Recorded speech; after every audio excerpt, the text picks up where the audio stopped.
महात्मा गांधी मोहनदास करमचंद गांधी के नाम से। जन्म 2 अक्टूबर 1849, पोरबंदर, भारत। मृत्यु 30 जनवरी 1948, दिल्ली। भारतीय वकील, राजनीतिज्ञ, सामाजिक कार्यकर्ता और लेखक जो भारत के ब्रिटिश शासन के खिलाफ राष्ट्रवादी आंदोलन के नेता बने।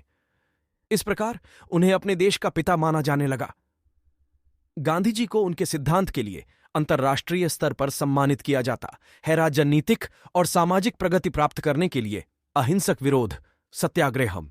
अपने लाखों साथी भारतीयों की नजर में गांधी महात्मा महान आत्मा थे। उनके दौरे के पूरे रास्ते में उन्हें देखने के लिए उमड़ी भारी भीड़ के अविवेकपूर्ण आदर ने उनके लिए एक गंभीर परीक्षा खड़ी कर दी।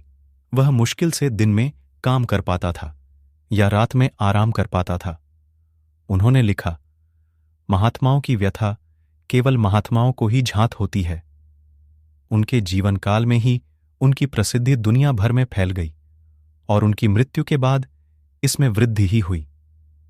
महात्मा गांधी का नाम अब पृथ्वी पर सबसे अधिक मान्यता प्राप्त नामों में से एक है। गांधी जी अपने पिता की चौथी पत्नी की सबसे छोटी संतान थे। उनके पिता करमचंद गांधी, जो ब्रिटिश आधिपत्य के तहत पश्चिमी भारत, जो अब गुजरात राज्य है, की एक छोटी सी रियासत पोरबंदर के दीवान मुख्यमंत्री थे, के पास औपचारिक शिक्षा के मामले में बहुत कुछ नहीं था। हालांकि वह एक सक्षम प्रशासक था जो जानता था कि मनमौजी राजकुमारों, उनकी लंबे समय से पीड़ित प्रजा और सत्ता में हट्ठी ब्रिटिश राजनीतिक अधिकारियों के बीच अपना रास्ता कैसे चलाना है। गांधी की मां पुतलीबाई पूरी तरह से धर्म में लीन थीं।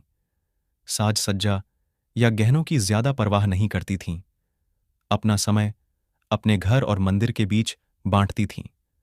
अक्सर उपवास करती थीं और जब भी परिवार में कोई बीमारी होती थी तो दिन और रात में खुद को नर्सिंग में व्यस्त रखती थीं।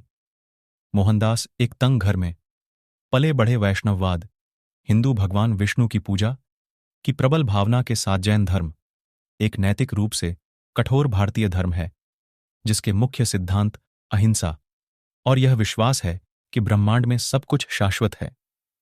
इस प्रकार उन्होंने इसे हल्के में ले लिया।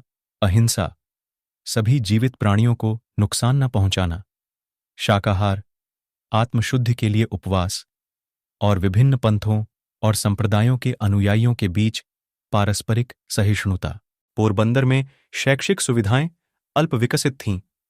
मोहनदास जिस प्राथमिक विद्यालय में पढ़ते थे, वहां बच्चे अपनी उंगलियों से धूल में वर्णमाला लिखते थे।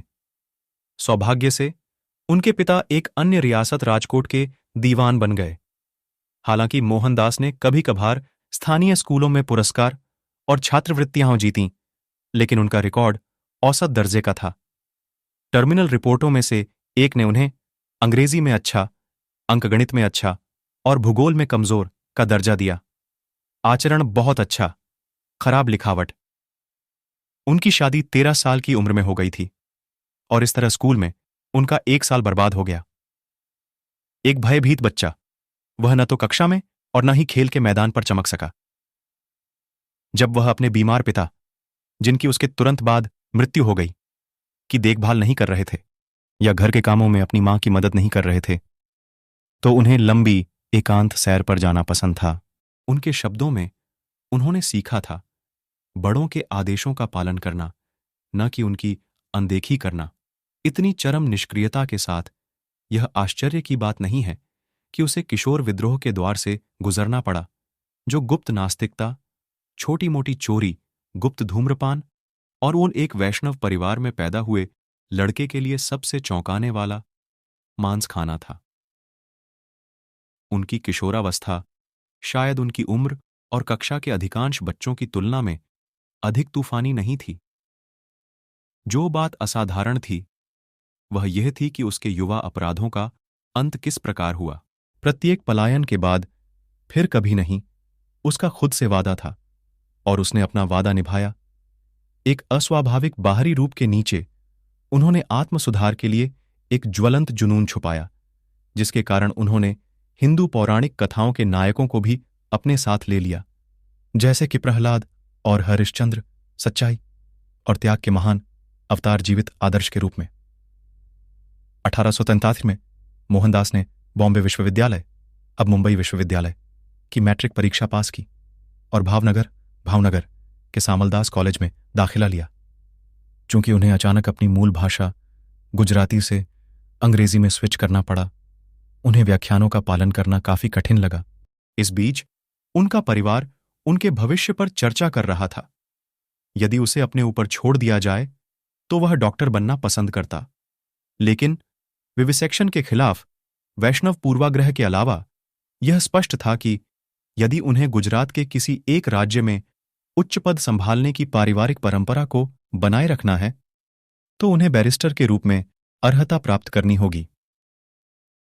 इसका मतलब इंग्लैंड की यात्रा थी और मोहनदास, जो सामलदास कॉलेज में बहुत खुश नहीं थे, ने इस प्रस्ताव को स्वीकार कर लिया। उनकी युवा कल्पना ने इंग्लैंड को दार्शनिकों और कवियों की भूमि, सभ्यता का केंद्र के रूप में देखा, लेकिन इंग्लैंड की यात्रा को साकार करने से पहले कई बाधाओं को पार करना था। उनके पिता ने परिवार के लिए बहुत कम संपत्ति छोड़ी थी। इसके अलावा उसकी मां अपने सबसे छोटे बच्चे को दूर देश में अज्ञात प्रलोभनों और खतरों का सामना करने में अनिच्छुक थी। लेकिन मोहनदास ने इंग्लैंड जाने की ठान ली थी। उनके एक भाई ने आवश्यक धन जुटाया और उनकी मां का संदेह तब दूर हो गया जब उन्होंने शपथ ली कि घर से दूर रहते हुए वह शराब, महिलाओं या मांस को नहीं छुएंगे। मोहनदास ने आखिरी बाधा, मोदबनिया उपजाति, वैश्य जाति के नेताओं के आदेश की अवहेलना की, जिससे गांधी परिवार संबंधित था, जिन्होंने हिंदू धर्म का उल्लंघन के रूप में उनकी इंग्लैंड यात्रा पर रोक लगा दी थी और सितंबर 1888 में रवाना हुए। 10 दिन बाद उसका आगमन, वह शामिल हो गया इनर टेम्पल, लंदन के 4 लॉ कॉलेजों डी टेम्पल में से एक।